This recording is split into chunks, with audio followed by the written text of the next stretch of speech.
Everyone, hope you all are doing well. So आज का जो मेरा वीडियो है वो पूरी तरह आइल्स के ऊपर होने वाला है कि मैंने within one attempt how I appear from the IELTS exam. Okay, ऐसा नहीं है कि मैं कोई एक्सपर्ट हूँ या फिर मैं कोई आइल्स ट्रेनी हूँ, लेकिन येस आई हैव नॉलेज और मैं भी आपकी तरह एक स्टूडेंट हूँ। और मैं आपको ये बता देना चाहती हूँ कि मैं यहाँ पर ये नहीं आपको बताऊँगी एक एक क्वेश्चन ढूंढ कर कि हाँ जी इसको ऐसे अटैम्प्ट करना है, ऐसे अटैम्प्ट करना है। मैं सिर्फ अपना जो एक्सपीरियंस, जो मुझे लगता है कि जिन चीज़ों की वजह से मैं आइल्स में वीक थी, ठीक है, और वो चीज़ें करने के बाद definitely these things helped me, ठीक है। वो एक्सपीरियंस, वो स्ट्रेटजीज, वो जो मैंने गलतियाँ की हैं उसमें, ठीक है, एग्ज़ाम के टाइमिंग में भी मैंने जो गलतियाँ की हैं वो मैं शेयर करूँगी, ठीक है। तो मैं चारों मॉड्यूल्स का इसमें डिस्कस करूँगी। चारों मॉड्यूल्स में जो भी आपने देखना है तो मैं उसकी टाइमिंग डिस्क्रिप्शन बॉक्स में नीचे शेयर कर दूँगी। अगर आपने जैसे राइटिंग का मॉड्यूल सिर्फ देखना है उसके बारे में, तो आपने सीधे उस टाइमिंग पे जाके वो अपना पार्ट कवर कर लेना है, ठीक है। तो first of all I will talk about reading. Reading was a really a challenge for me, okay, but ऐसा नहीं है कि मैं घबरा गई उससे।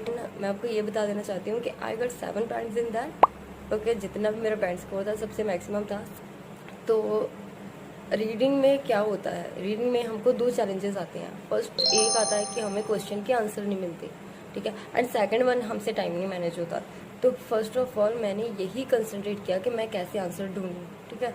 तो मेरी स्ट्रेटजी इसमें ये रही कि मुझे नहीं आंसर मिलते थे, मैं पढ़ती रहती थी, ओके, पैसेज में पढ़ती थी। हम क्या करते हैं कि हम पैसेज पढ़ते हैं लेकिन पैसेज समझ में नहीं आता। अगर पैसेज ही समझ में नहीं आया तो कैसे हम क्वेश्चंस के आंसर ढूंढ लेंगे, ठीक है ना। तो फिर मैंने पैसेज को टारगेट किया, मैंने पैसेज को अच्छे से मैं पढ़ती थी, ठीक है। मैंने एक दिन ये सोचा कि हाँ जी मुझे इसको ऐसे पढ़ना है कि मुझे इसकी सारी नॉलेज चाहिए, ठीक है। तो मैंने ऐसे पढ़ा पैसेज को। तो जब मैंने आंसर ढूंढे तो मुझे अप्रॉक्सीमेटली 13 में से 12 आंसर मिल गए, ठीक है, और वो सही भी हुए, ठीक है। तो ये था मेरा स्ट्रेटजी इसका। और जैसे कोई बोलते हैं कि हमें क्वेश्चंस के आंसर मिल नहीं रहे हैं, ठीक है, वो क्या करते हैं, पहले वो पैसेज पढ़ते हैं फिर वो क्वेश्चन पढ़ते हैं। ऐसा मत करो, पहले फटाफट से क्वेश्चन पढ़ लो, ठीक है। सारे क्वेश्चन पढ़ लिए, पता लग गया कि हाँ जी ये चीज़ है और उसके जो पॉइंट्स है, ठीक है, जो क्या, लेकिन कुछ मेन पॉइंट्स, ठीक है, उसको कर लिया हाईलाइट। उसके बाद आपने 1-2 क्वेश्चन ऊपर के उठा के सीधा जाना है पैसेज में। फर्स्ट पैसेज रीड किया, फर्स्ट पैसेज में आपको 2-3 क्वेश्चन मिलेंगे। जैसे दूसरा क्वेश्चन मिल गया आपको, फर्स्ट मिल गया, सेकंड मिल गया, तो थर्ड क्वेश्चन पढ़ लो, क्योंकि ये जैसे क्वेश्चन होते हैं वैसे ही आपको पैसेज में मिलते रहते हैं आंसर, ठीक है। और रही बात टाइमिंग की, it was also a big challenge for me, ठीक है। टाइमिंग मैनेज करना मुश्किल था। तो मैंने ये सोचा कि अगर मैं यहाँ 20 मिनट्स में करूँगी तो वहाँ पर तो जैसे एग्ज़ाम में पैनिक हो जाते हैं, 25 मिनट्स आराम से लगेंगे। तो मैंने क्या किया, मैंने एक पैसेज को 20 मिनट की बजाय 17 मिनट्स में करना शुरू किया। हाँ, मैं पहले मुझे मुश्किल हुआ, बाद में मेरी टाइमिंग 17 से 15 तक भी आ गई। मैं 15 मिनट्स में भी कर लेती थी, ठीक है। और जो रीडिंग थी उसकी प्रैक्टिस मैं 3 बार करती थी, ठीक है। 3 टाइम्स मैं करती थी इसको प्रैक्टिस और 12 बजे मैं सोती थी, ठीक है। सारे मॉड्यूल में 3 बार मुझे करने होते थे, ठीक है, क्योंकि मुझे था कि मैंने अभी जो कर लिया बाद में पछताने का कोई फायदा नहीं होता, ठीक है। अगर कोई चीज़ करनी है तो अभी कर लो। तो मेरा जब मैं एग्ज़ाम में गई, एग्ज़ाम में ठीक है पैनिक हो जाते हैं, लेकिन मेरी प्रैक्टिस थी जिसकी वजह से मैं अच्छा परफॉर्म कर पाई। मैंने फर्स्ट पैसेज को 14 मिनट्स में ख़त्म कर लिया, ठीक है। सेकंड पैसेज को मुझे 15 मिनट लग गए, ठीक है, और उसको मैंने दोबारा रीचेक किया, जो दोनों पैसेज थे उनके आंसर। और थर्ड पैसेज के लिए मेरे पास 25 मिनट्स थे। तो ऐसे अगर टाइम मैनेज हो जाए तो आप अच्छे से कर सकते हैं। लेकिन जिसमें गलती क्या की मैं ओवर कॉन्फिडेंट होगी। लास्ट पैसेज में यस नो था और मैंने वहाँ पर ट्रू फॉल्स लिख दिया और 3 नंबर मेरे ऐसे काटे गए। एंड 7.5 से मैं गिर पड़ी 7 पे। Okay, 7 was enough for me, that was the required band for Canada obviously. तो ऐसे ये मेरी गलती थी और मैं चाहती हूँ कि कोई भी ये गलती ना दोहराए, मुझसे सीख ले। ये मतलब ओवर कॉन्फिडेंस नहीं आना चाहिए अगर टाइम मैनेज हो गया, अच्छा हो रहा है एग्ज़ाम, तो ये चीज़ें की नोट करें थोड़ी। सेकंड हम मॉड्यूल की बात करें लिसनिंग में क्या होता है कि हमको एक्सेंट नहीं समझ में आता।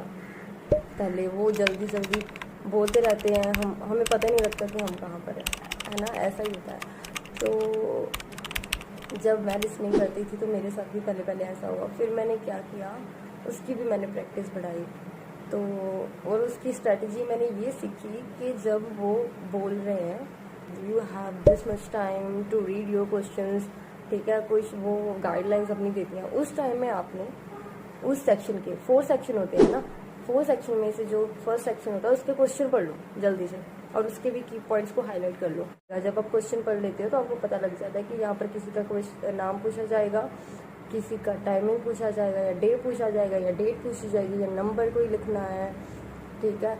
और इसमें जो ध्यान देने की बात ये है कि जो उन्होंने इंस्ट्रक्शंस दी होती हैं ना ऊपर, कि 1 वर्ड और 1 नंबर, या फिर 2 words, not more than 2 words और 1 नंबर, तो ये चीज़ें ध्यान देकर आपने आंसर लिखना है। और जब मैं आंसर लिखती थी तो आंसर को मैं कैपिटल्स में लिखती थी, that was only my habit. Next हम बात करते हैं स्पीकिंग की। तो स्पीकिंग में मेरे थे 6.5, ठीक है। तो स्पीकिंग में क्या होता है, जो फर्स्ट डेज होते हैं इसी में निकल जाते हैं कि हम नर्वस होते रहते हैं, ठीक है। आता भी होता है, ठीक है, हम हैं कैपेबल कि हम इंट्रोडक्शन दे सके, हम हैं कैपेबल कि हम कुछ क्वेश्चन पूछें उनके आंसर दे सके, लेकिन हमारी नर्वसनेस की वजह से हम नहीं दे पाते। तो फर्स्ट ऑफ ऑल हमने इस पे वर्क करना है, ठीक है। अपनी डेली लाइफ में try to use English, okay.